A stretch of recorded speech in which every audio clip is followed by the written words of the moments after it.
E aí, pessoal, vamos mergulhar direto na nossa análise de hoje. Sabe, muitas vezes a política municipal parece até uma caixa preta, né? Cheia de jargão complicado, aquela burocracia que não acaba mais. Mas a ideia hoje é abrir essa caixa e entender de forma simples como as engrenagens rodam lá dentro. Com base em documentos reais, a gente vai desmistificar a fiscalização municipal e ver na prática como a lei garante o chamado controle social. É a chance de entender como qualquer cidadão pode e deve fiscalizar os serviços da própria cidade de um jeito bem prático. Nossa agenda de hoje é super direta. Parte 1. O problema da burocracia. Parte 2. O projeto do controle social. E parte 3. O kit de ferramentas do cidadão. Então, vamos lá. Parte 1. O problema da burocracia. A gente sabe que é muito comum bater aquele sentimento de desconexão com a política local. Às vezes, parece uma missão impossível acompanhar a gestão, né? E muito disso acontece por causa das falhas de comunicação gigantescas entre a Câmara, que tem o dever de fiscalizar, e a Prefeitura, que é quem executa os serviços. Para dar uma dimensão real disso, 160 dias. Imagina só, esse foi o tempo exato de atraso que um vereador denunciou nos nossos documentos de estudo.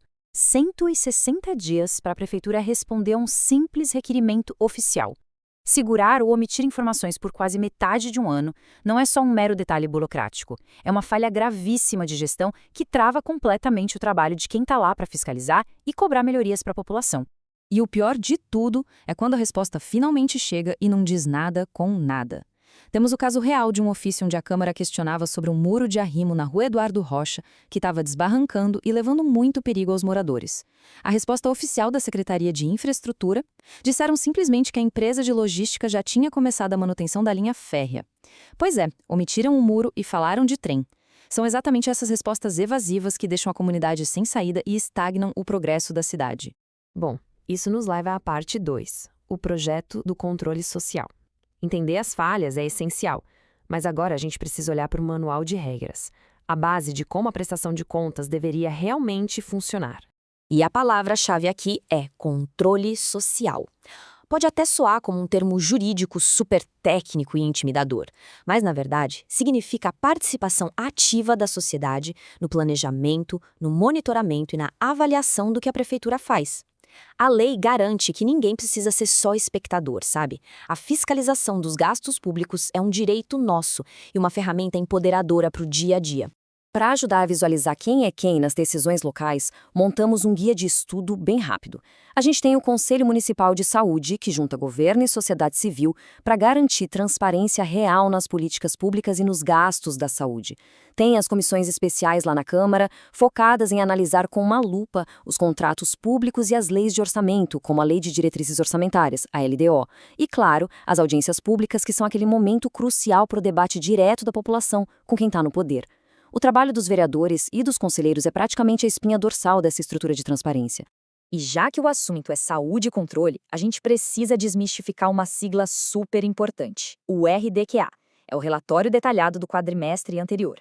Basicamente, é o documento de prestação de contas obrigatório que mostra de onde veio e para onde foi cada centavo da saúde no município.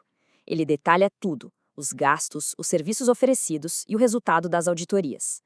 Sem o RDQA na mesa, é humanamente impossível rastrear o destino do dinheiro público. E tem um calendário rigoroso em lei para isso acontecer, viu? O gestor municipal é obrigado a apresentar esse relatório de saúde em audiência pública até o final dos meses de fevereiro, maio e setembro. No caso real que a gente está analisando, o Conselho de Saúde precisou mandar um ofício exigindo respostas da Prefeitura, justamente porque o relatório de fevereiro sumiu da pauta para ajustes e não foi apresentado na data certa. Por isso é tão importante a comunidade monitorar essas datas de perto. Agora a gente entra na parte 3, o kit de ferramentas do cidadão. Essa é a etapa mais prática da nossa explicação. O objetivo agora é entender como colocar a mão na massa, intervir e exigir resultados de verdade do governo local. A primeira coisa que vem à cabeça é como a gente consegue pescar possíveis irregularidades no meio daquele mar de ofícios e documentos da prefeitura. Tem que adotar uma postura analítica mesmo, de detetive, para entender de cara quando uma resposta está só enrolando e fugindo do foco principal. Pensa de novo naquele exemplo do muro de arrimo, que deixa essa desconexão muito clara. De um lado, a pergunta da Câmara é super direta. Onde está a contenção na rua para proteger os moradores? Do outro, a resposta oficial fala de manutenção na malha ferroviária. Quando a gente confere documentos e coloca a pergunta e a resposta lado a lado, a verdade aparece. Se a resposta oficial ignora completamente o orçamento ou a estrutura que foi questionada, isso acende um alerta vermelho gigante. É um indício fortíssimo de falta de transparência ou, pior, de alguma irregularidade que exige novas cobranças.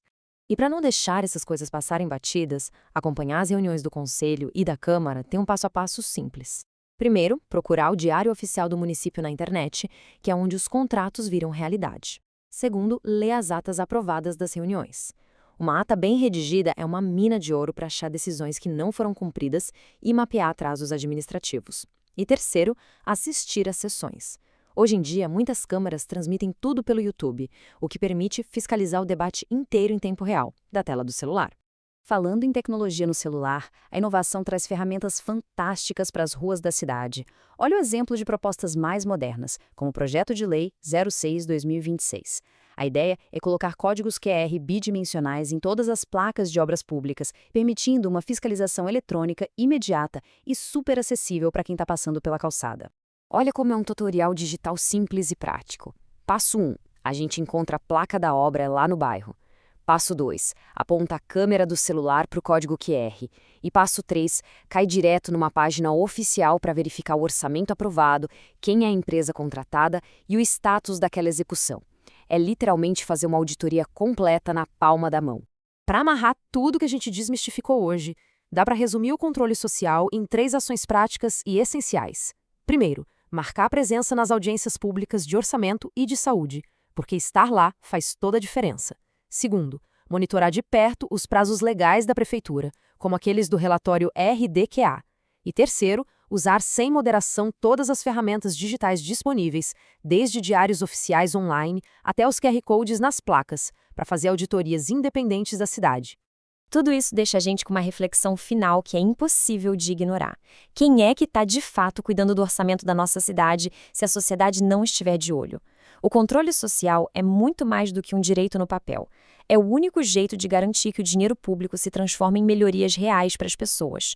As ferramentas estão aí e o passo a passo a gente já sabe. A grande questão agora é quando a população vai dar o próximo passo para usar tudo isso de verdade. Um grande abraço para todo mundo que acompanhou a nossa explicação e até a próxima!